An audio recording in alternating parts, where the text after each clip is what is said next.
इस रोज रोज के लिए दौड़ दौड़ाओ तई क्या करता चल आज देखल जा क्या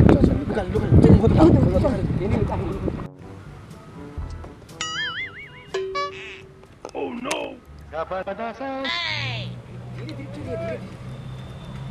देख क्या करता देख देख क्या करता देख देख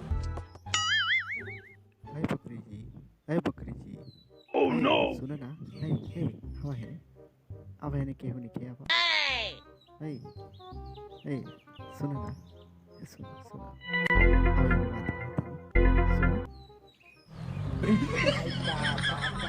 कितना मोह बारे चल पकड़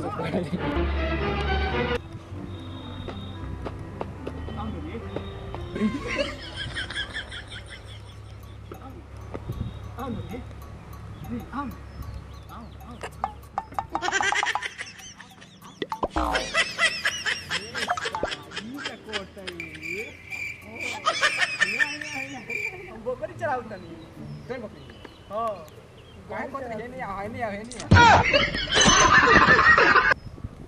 ये कहां बोलत रे गोवा चरे का गोवा चरावता नहीं हम तो बकरी चरावत रहनी है रुक गोवा ए गोवा वाला है नहीं ऐसे रोज गाय कर जल्दी रुक आ जल्दी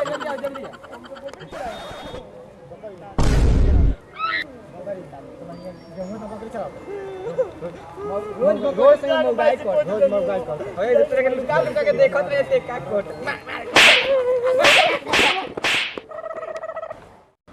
नमस्ते प्रणाम। आज हमनी के एगो छोट मोट वीडियो बनन बन जा। हम गायक मंटू मनिक और टंटू बाबू आई सूरज बवाली राइटर इनकर नाम बा झंटू बाबू। आई हमनी के वीडियो देखी और लाइक सब्सक्राइब जरूर करें। तो चले कहाँ ना अगला वीडियो नहीं बनाना है का? अच्छा।